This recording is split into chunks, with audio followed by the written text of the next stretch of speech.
A young male reptilian known as Truk stands above the battlefield, holding the strange alien energy weapon in his hand, still steaming from its constant repeated use. He looks around and sees the bodies of the invaders to his home planet.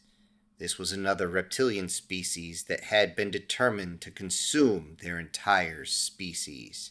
As many cheer his name, he thinks about how fortunate he was to have met another species. A species outfitted him and his clutch with these such alien weapons.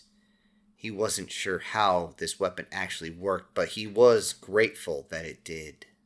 As he stands there, making sure there's no other enemies left and letting the adrenaline spill out of his system, he thinks about when his clutch was sent on a mission to retrieve ore from a planet known as Birch 5, at least to his new friends.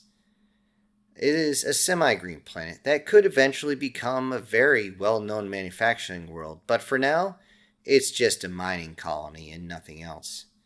When his ship arrived, he remembers battle leader had noticed another species had actually landed on the planet, and they decided to recon this group. They landed and walked the long way to see what this group was. They didn't want to fly in and spook anyone, and they wanted to just find out what was going on. And to his surprise, it was a small human ship along with his crew. It was clearly a military ship by the way it was designed, and it was also clearly undergoing maintenance, as it seemed as though the entire crew was outside trying to figure out how to patch a massive hole. The battle leader approached the humans and inquired upon their purpose. He already knew, because it was pretty obvious, and thankfully the humans didn't lie at all, and told the battle leader that they had received a nasty hull breach, as they put it. Once they were spaceworthy, they would be gone, as they did not want to trespass on someone else's planet. Grateful to already have the translation of human speech, the battle leader actually thought for a moment and then offered assistance in order to get these creatures away from the colony faster. That was his only concern at that moment. The humans simply started to show their teeth, and then realized that they weren't supposed to do that, and then turned away before saying, "Unless you've got a supply of iron, titanium, and sulfuric acid on hand, there isn't much you can offer." The war leader actually turned with a hiss, which was his species' version of a smile, and the battle leader rushed everyone off and returned just about an hour later with more than enough resources to get the job done. The humans were absolutely jubilant at the arrival of the materials and immediately went to work. In exchange, the humans offered anything, supplies of their meager foodstuffs at least. Though, aside from the canned, what the humans called chicken breast, the reptilians did not want any other foodstuffs, as it did not look appetizing and smelled funny.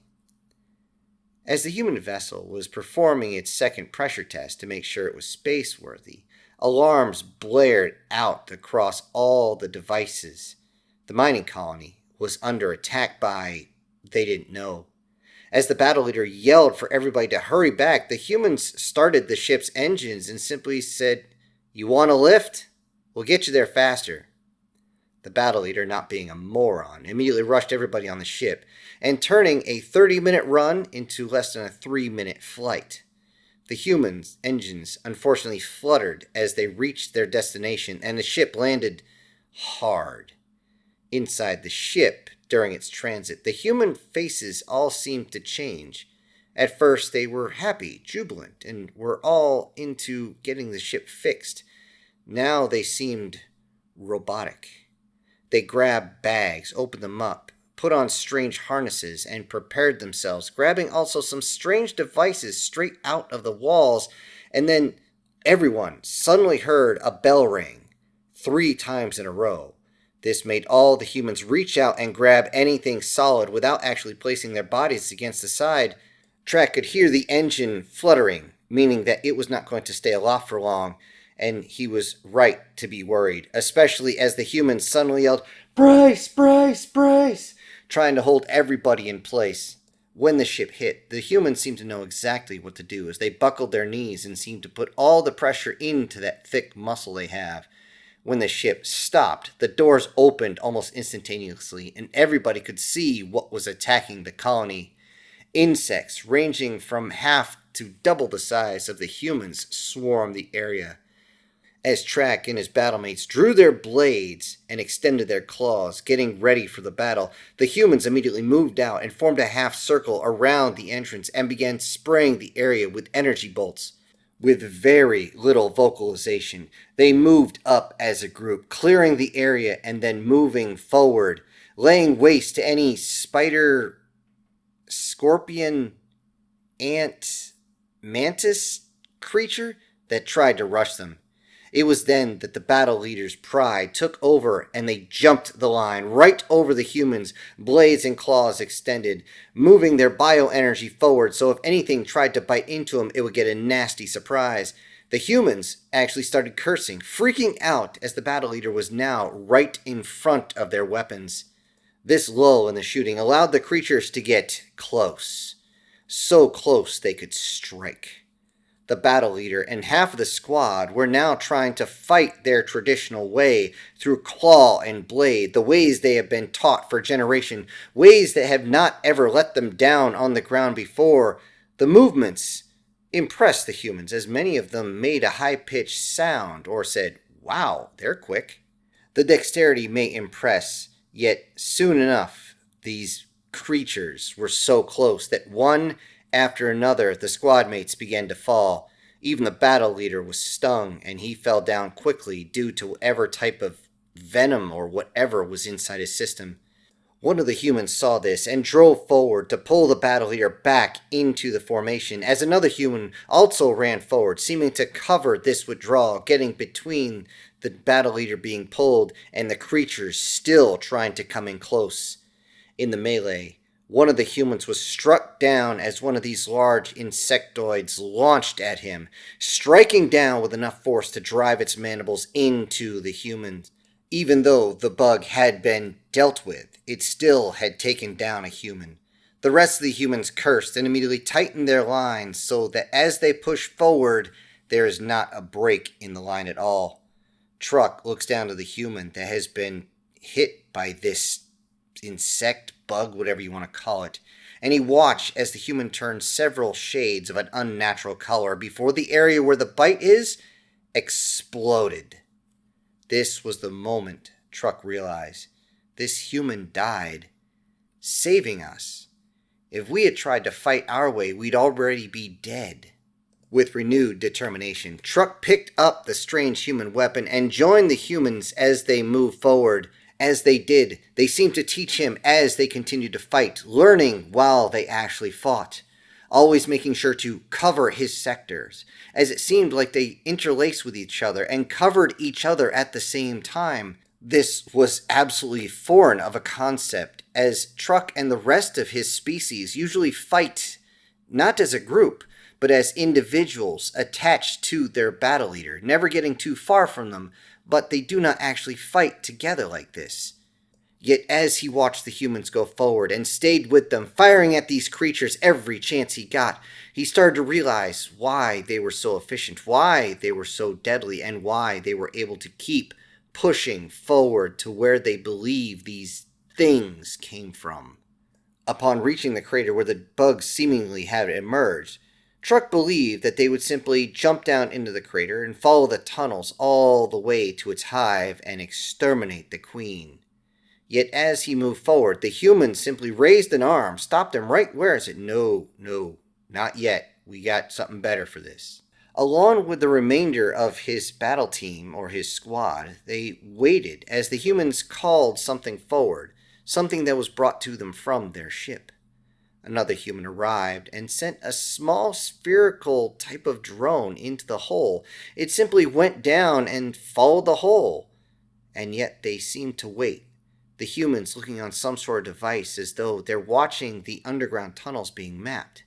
They waited for only a minute, perhaps two, and then found another one of these drones, not as spherical, more elongated shape.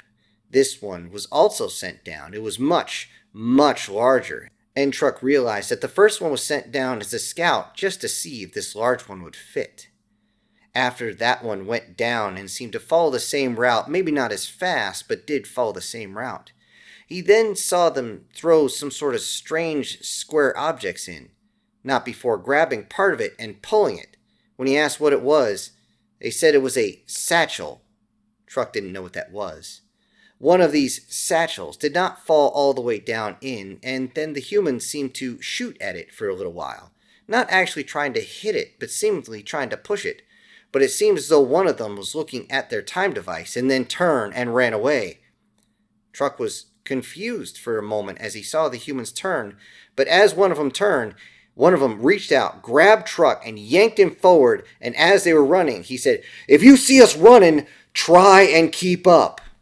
Truk didn't understand until the hole itself exploded behind him, and as he turned to look, he saw the sides collapsing in on it, completely sealing the hole. He was surprised at what had just happened, and then a few moments later, another explosion deep underground happened. One that he couldn't see, but he could definitely feel it as it rattled the buildings, all the flora around, and of course, the personnel. Realizing that it was over, Truk tried to return the human weapon to another one, and this one simply looked at it, shook his head, and said, "Don't worry about it, brother. You've proven yourself capable of handling it." Truk was absolutely shocked at what he just heard. He thought his translator was messed up. "Brother?" he asked. "We are not even of the same species." The human then raised its head, looked in his face, and again started to show his teeth, and then thought better of it, and then said, "We have an old saying back where we come from. He who shed his blood with me is my brother." With this, the human reached out and touched his shoulder. Yet something felt off, and this is what snapped Truk back into his current standings, as his second in command was actually rubbing his shoulder, trying to get his attention. This was one of his squad mates from the battle against the bugs, and he said, "A hard-won fight this time too, eh, brother?" Truk turned back to the other, giving his version of a smile. He then looked back to the others, still reveling in their victory over the invaders. He realized that the only way they had won this battle was to use the exact same tactics they had learned in that mining colony. As he stepped down from his elevated position, he heard another one of his new subordinates trying to keep the spirits up of everyone else having to deal with all the loss yet winning the battle, screaming, "They came here trying to subjugate us. They tried to kill us. What they didn't realize is that we fight like hell itself." Everyone started to cheer with this. Then Truk roared over everyone else to get their attention as he clutched his pulse repeater.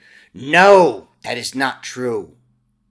Everyone suddenly staring at him as he raises that weapon high into the air. "We don't fight like hell. We fight like something even scarier. We fight like humans." Hello everybody, this is Syntax. Thank you for joining me today on this short story. Before I go, I need to send out some special thank yous to a few of my supporters, and those will be Erica Gem, Brian Kemp, SS Demon, Chris Dixon, Guardian Sage, and Sir. Thank you all so much for supporting the channel. Everybody else, I'll see you on the next one. This is Syntax, punching out.